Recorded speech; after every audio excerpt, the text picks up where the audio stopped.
So welcome back, everybody. Are you struggling with those dang on hybrids? I mean, to the point you're about ready to yank it out of the bag, put it in the back of the closet, never for it to see light again. If that sounds like you, then today is a great video for you, because I'm going to actually walk you through a fitting session and show you some of the results and help you understand what are three possible culprits, three things that could potentially be impacting you and that golf club, as well as help you understand how a club fitter could potentially turn a club you despise into your favorite club. So let's jump in and find out exactly what we're talking about.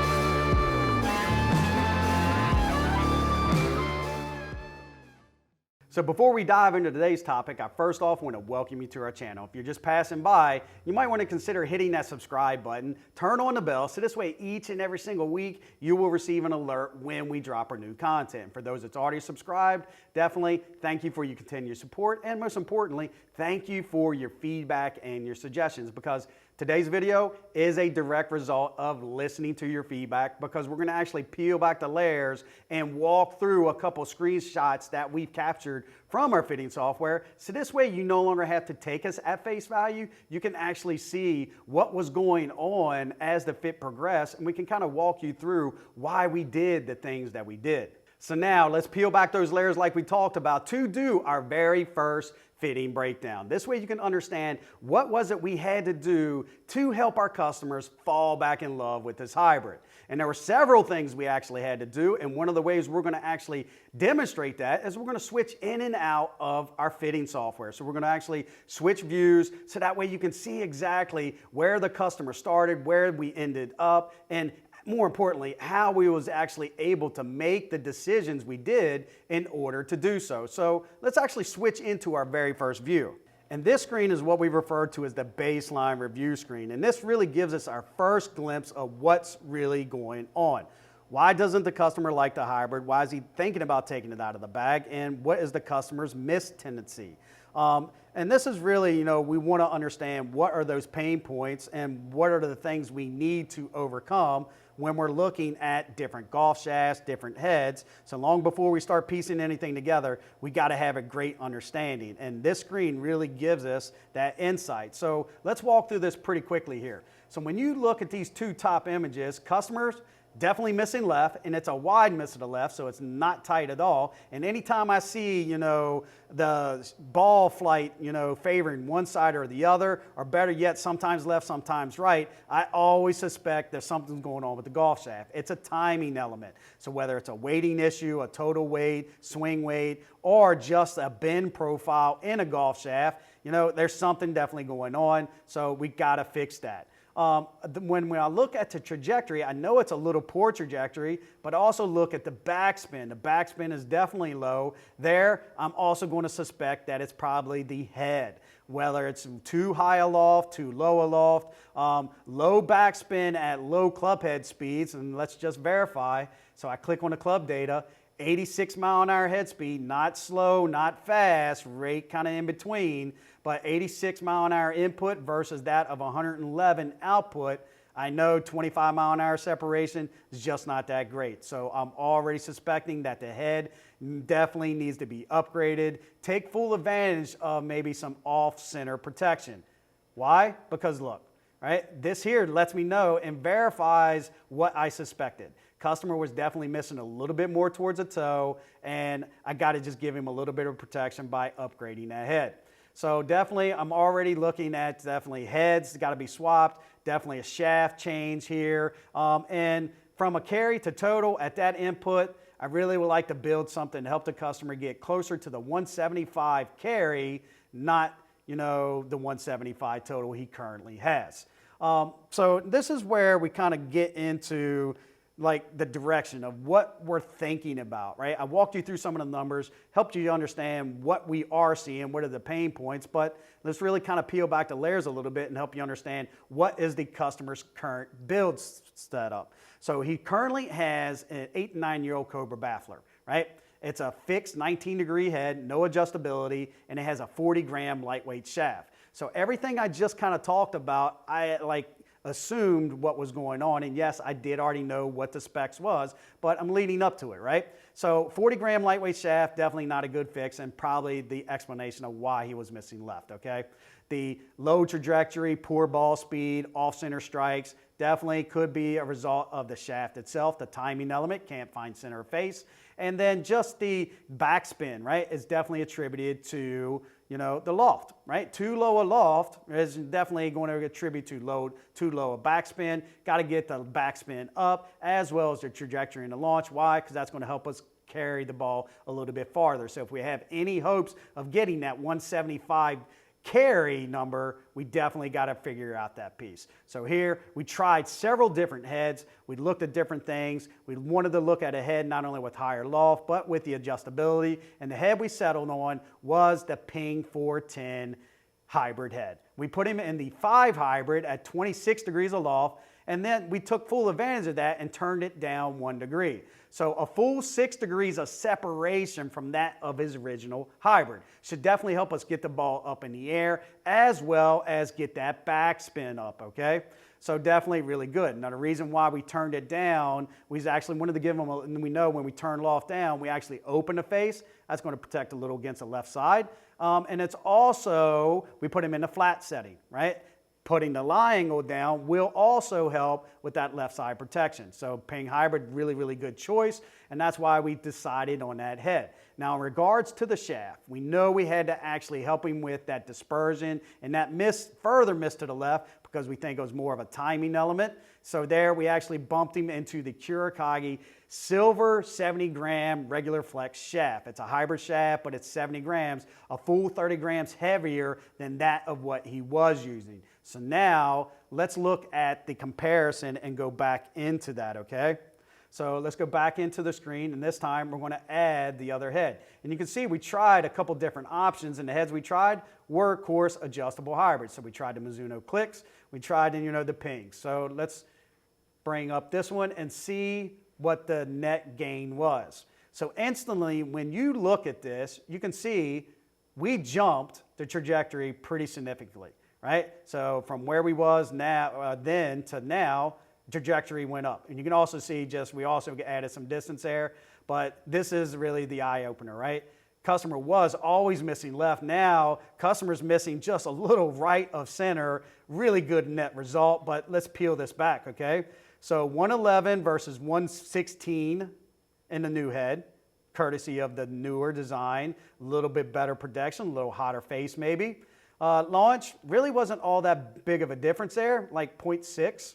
But look at our backspin. Backspin did jump up almost 800, 900 RPMs. So that's really, really good. That helped get the ball up. So hotter ball speed, hotter output, and more backspin, courtesy of that higher loft, definitely was a huge benefit there. But take a look here, guys, right? 173 carry, 185 total, 173 carry almost beating 175 total of the old club. And although this is a really, really good result, and if the fitting ended here, the customer truly would be in a better position than they was before we started. But, there's always this trust but verify phase, and this could potentially be the difference between a good fit and a great fit. And what I mean by that is, we have to actually verify if we was actually able to solve all the customer's pain points that we identified in the early phases of the fitting. Right? So there's a lot of checkpoints and a lot of pain that we had to actually help the customer overcome. So let's switch back into that view just to make sure we did overcome that. So let's look. So was we able to help the customer hit it higher and land it softer? Yes. Was we able to help the customer mitigate the left side, tighten up dispersion? Yes. Was we able to find a little more ball speed, better backspin, and better carry distance? Heck, 18 additional yards of carry is pretty dang on good and a nice result. So yes, we get. So right now we're batting 100, but there's one more checkbox we have to verify. And that is, was we able to help the customer find center of face? So let's look. Answer to that is no. We're still in a toe. And you might be scratching your head trying to figure out how comes the customer was able to net a better result and see a positive improvement if we're still finding the toe? Well, the answer to that is simple. It's because of today's modern day head designs. They're more forgiving, they protect ball speed on off-center strikes, and we knew that that was definitely a benefit and why we would want to go into a newer head. We just didn't know how much of a benefit it would be. And the good news for me is I know if I can find that type of result out of the toe, what could be the additional net gain if I can help the customer move to the center of the face.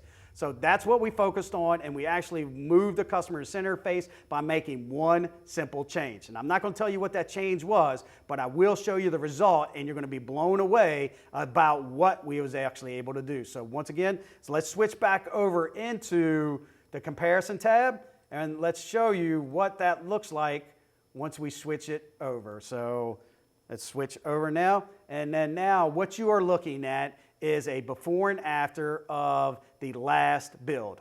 I mean, exact same head, exact same shaft, exact same configuration setup, but there was one little tweak and change we made in order to produce a different outcome. So let's look at the outcome. Better height, better landing angle, better tightness to the center of the line, better dispersion, and look at that ball speed. And we're talking 6 mile an hour ball speed jump, right? Better backspin, look at that carry. We now took the customer from 173 to 182. How did we do that? Did the customer maybe just swing the club faster because of this change we made? Let's verify. So when we switch over, I mean, club head speed did not change. I mean, you look at all their delivery numbers across the board. These are almost picture perfect, identical, but the big change the change we made was we moved from the toe to the center of the face, and we netted the customer an additional 6 mile an hour ball speed that netted another 9 yards of carry distance. And the change we made was swing weight. I mean, we took a 7-gram weight out of the bottom of that Ping hybrid and we inserted a 10-gram weight. We're talking 3 grams of weight was all we added to that head. We took it from a D2 to D3, and it's all the customer needed to find center of face and an extra 9 yards from that of the last version of that build that we ended up with. I mean, that's a crazy result. And really, let me put this in perspective. 3 grams is less than that of the total weight of a shiny nickel. I mean, that's really, it's like a third of a nickel is what we added to the club head, but it was all the customer needed to really pick up that net gain. So guys, let's do a quick recap of all the changes that we made, because it's never just one thing. Usually it's a culmination of a bunch of things in order to help the customer end up with their desired result. But let's do that quick recap and really kind of, show you the final before and after. So I'm gonna bring that screen back up and let's show you the final before and after. All right, so guys, here's what we ended up with. We started out with 111 ball speed, ended up with 121. Customer was 155 average carry to 182 carry ending. I mean, really, really good result. I mean, to go from toe to center, really good. But how we got there was 3 key ways. One, we had to replace the head. Head was way too old. It was a fixed head. We had to get him in an adjustable head. Ping 410 head was really, really good. Other adjustable heads on the market? Yes. Right? Ping is just good. It has a lot of adjustability, okay? It's not the only one, but it was the one that worked well for this customer. So once we took loft up to mitigate that trajectory in the backspin, took him from a 19 to a 26, turned loft down to mitigate the left side, 1 degree flat, so that way it actually also protected against that left side, and we stiffened up that golf shaft to create a better timing mechanism, so that way the customer wasn't dumping it or releasing it too soon or too early. Went from 40-gram shaft to a 70-gram shaft. Definitely was a big fix there. And the last piece we did was swing weight. We added 3 grams, right? 1 swing weight point to the head, and that's all the customer needed to find center face to net a 182 net gain. I mean, it's like crazy, crazy good. I mean, what is that? It's like 27 yards of extra carry distance, holding greens, and turning a club that you hate into a club that you love.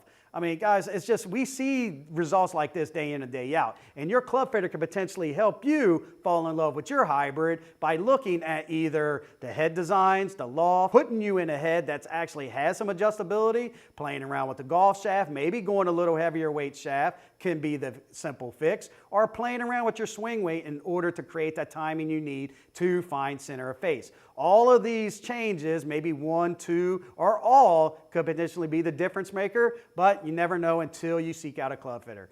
So we truly hope you found value in this information we presented to you today. If you did, do us a favor, smash that thumbs up and leave any questions or comments in the remarks below. And oh, by the way, don't forget to check out a couple of these videos over here because there's probably some golden nuggets over there as well. So guys, thanks again and stay tuned for next week.